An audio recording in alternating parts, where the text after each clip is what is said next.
है, वो पहले था, आज है और हमेशा रहेगा। गोस्वामी जी ने कहा बड़ी सुंदर सी बात, गृहस्थी में दुख है ही नहीं, अगर गृहस्थी में दुख नहीं है अगर मोह ना हो। मोह ही सारे दुखों की जड़ है।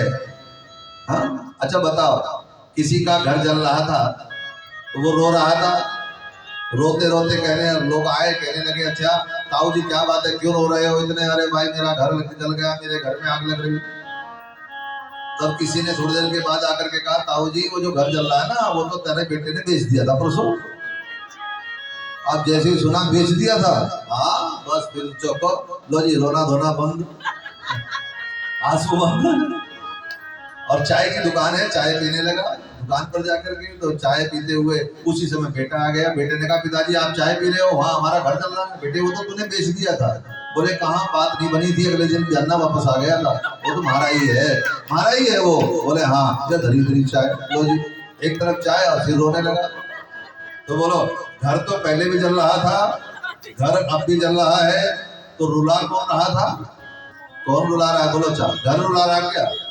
घर तो बाद में जल रहा था, वो पहले भी जल रहा था, तो रुला कौन रहा है? मेरा घर तो है, घर जल रहा है, पर घर के नाम से पहले मेरा शब्द है, वो हटा तो रोना धोना बंद, और वो मेरा शब्द जुड़ा तो रोना धोना शुरू। इसका अर्थ हमें रुला कौन रहा है? बोले मैं और मेरा ही रुला रहा है। जिस भक्त ने, जिस गृहस्थी ने ये कहकर के अपनी गृहस्थी का उपयोग किया कि मेरा मुझ में कुछ नहीं, मालिक सब घर भी तेरा, संपत्ति तेरी, बच्चे तेरे, सब कुछ तेरा ही है मालिक, मेरा अपना कुछ नहीं है, मेरा अपना कुछ नहीं है, जो कुछ है सो तोए, और तेरा तुझको सौंप दूं, क्या लागेगा मोए, है तो तेरा ही, इसलिए मालिक तेरे चरणों में अर्पण है।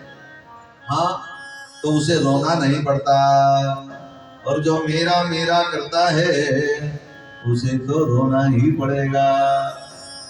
बोलो, उसे दाढ़ मार करके चिल्लाना पड़ेगा, रोना पड़ेगा, मेरा मेरा मेरा। अच्छा, ये मैं करना ठीक नहीं है, मैं करता है बकरा, उसे कटना पड़ता है, और तू तू कहती है कोयल, तो बोलो कितनी अच्छी लगती है, बोला तू। यहाँ मेरा प्लाट, मेरा घर, मेरा संपत्ति, मेरा वैभव, ये रुलाता अगर कोई है तो मेरा शब्द ही रुलाता है। बाकी संसार तो ऐसे चलता रहेगा, ऐसे चलता आ रहा है। एक ही जड़ है मोह, मोह सकल व्याधि ने कर मोला, मोह सकल व्याधि कर मोला, मोह सकल व्याधि कर मोला। जेते भूमि उपजहि बहु सोला, ते भूमि उपजहि बहु सोला, जेते भूमि उपजहि बहु सोला, जेते भूमि उपजहि बहु सोला, मोह सकल व्याधि कर मोला, मोह सकल, सब गाओ, मोह सकल व्याधि कर मोला, मोह सकल व्याधि सब मोला, मोह सकल व्याधि कर मोला, मोह सकल व्याधि सब मोला। जेते भूमि उपजहि बहु सोला,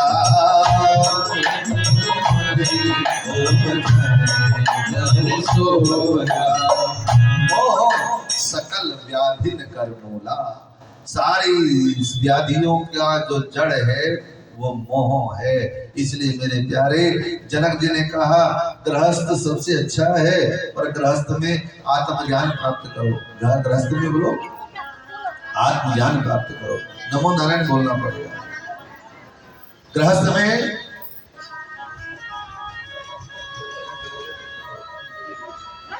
हाँ, और ध्यान कथा में हो तो सुनाओ। आरती कर दूं क्या? कर दूं आरती? ध्यान कथा में रखो कि ठीक रहेगा, नहीं होगा तो आरती कर दूंगा। नमो नारायण बोलो। बोले महाराज धमकारे क्या? बोला हाँ, गुरु जी को तो धिकार है, चिल्ले को धमकारेगा। अरे नमो नारायण बोलो और जोर से, और जोर से। जनक जी महाराज ने कहा कि देखो, गृहस्थ में रह करके आत्मज्ञान को प्राप्त करो और धीरे धीरे अपने मन को योग और अभ्यास के द्वारा वश में करो। जब तुम्हारा ये मन वश में होने लगे तो संन्यास ले लो, फिर संन्यास ले लो। गृहस्थी में होकर के जो संन्यास लेता है उसका संन्यास बिगड़ता नहीं है, और जो बिना गृहस्थी के संन्यास लेगा तो पता नहीं मन कहाँ भटक जाएगा, अटक जाए। मन का कोई भरोसा नहीं है। बोलो, मन का कोई भरोसा? बोल पड़ो, मन का कोई भरोसा नहीं। किस समय मन क्या कर दे, कहाँ यहाँ, इसलिए कहा मनेव मनुष्य मोक्षाणाम कारण बंधन मोक्षयो। मनेव मनुष्याणाम कारण बंधन मोक्षयो। ये मन ही हमारा बंधन और मोक्ष का कारण है। तब ये मन संसार में जुड़ गया तो बंधन में डाल देगा, और यही मन यदि ईश्वर से लग जाए तो हमें संसार सागर से मुक्त कर देगा। देखो, एक श्रेष्ठ व्यक्ति ने सोचा मैं संसार को बदल दूंगा, और देखा तो संसार बहुत बड़ा है। उसने कहा मैं अपने राज्य को बदल दूंगा, तो देखा राज्य बहुत बड़ा है। उसने कहा मैं अपने नगर को बदल दूंगा, तो देखा नगर बहुत बड़ा है। परिवार को बदल दूंगा, तो परिवार में कोई किसी की सुनता नहीं है। उसने कहा भले ही मैं देश को नहीं बदल सकता, मैं राज्य को नहीं बदल सकता, मैं परिवार को नहीं बदल सकता, मैं अपने आप को, खुद को तो बदल ही सकता हूँ। अगर मैंने अपने आप को बदल दिया तो सारा संसार बदलता चला जाएगा। मैं खुद को अच्छा बनाऊं तो सारा संसार अच्छा बन जाएगा। दुनिया को अच्छा बनाने की अपेक्षा बोलो स्वयं से आरंभ करो। हम अच्छे बने, हम अच्छे बनेंगे तो दुनिया अपने आप अच्छी बनेगी। बहू की कमी, बेटे की कमी, पोते की कमी, ये सब इनको, इनकी कमियां नहीं निकालो ना ना ना। खुद में देखो मुझ में क्या कमी है कि ये सब ऐसा हो रहा है। अपनी कमियों को स्वयं जो है और जो सुधारता है मानो उसी का तो जीवन। फिर देखो पता चलेगा कि खोट कहाँ है ना। ये अमली है ना, अमली, ये अमली हम पूजा में नहीं लगाते, क्योंकि ये अमली जो है दूसरों में कमियां निकालती है। तीन बेचारी देखो कितनी अच्छी है, ये अपनी तरफ मुड़ रही है कि तीन कमियां तेरे में है, एक उसमें तो तीन तेरे में भी तो है। तो अपने कमियों को देखो तो तब बात बनेगी। सारा मन, सारा झगड़ा ही मन का है।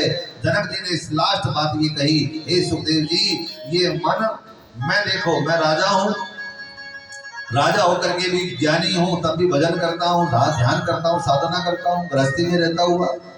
जानते हो गृहस्थी में रह करके कैसे भजन किया जा सकता है? बोले सुनो, संसार से के कार्य, हाथों से संसार के कार्य करो, पर मन अपना ठाकुर के चरणों से लगाए रखो। कैसे? बोले एक बेटी का विवाह हुआ, ससुराल आ गई। ससुराल आई तो 2 दिन के बाद जब वो फेरा डालने घर गई तो बोलो, जब ससुराल में गई तो उसका वो कहाँ है बेटी? आप कहोगे मायके में आ गई। वो शरीर मायके में है, पर मन कहाँ है? मन कहाँ है उसका? बोलो, मन तो उसका वही है। वो जो मैंने जिंदगी भर 24 साल तक सपने देखे थे, वो सपने पूरे हो रहे कि नहीं हुआ? वहाँ ये है, वहाँ ये है, वहाँ ये है, वहाँ ये है। बोलो, वहीं के ख्याल में रहेगी कि नहीं? हाँ जी कि ना जी? मायके में शरीर है, मन उसका ससुराल में है।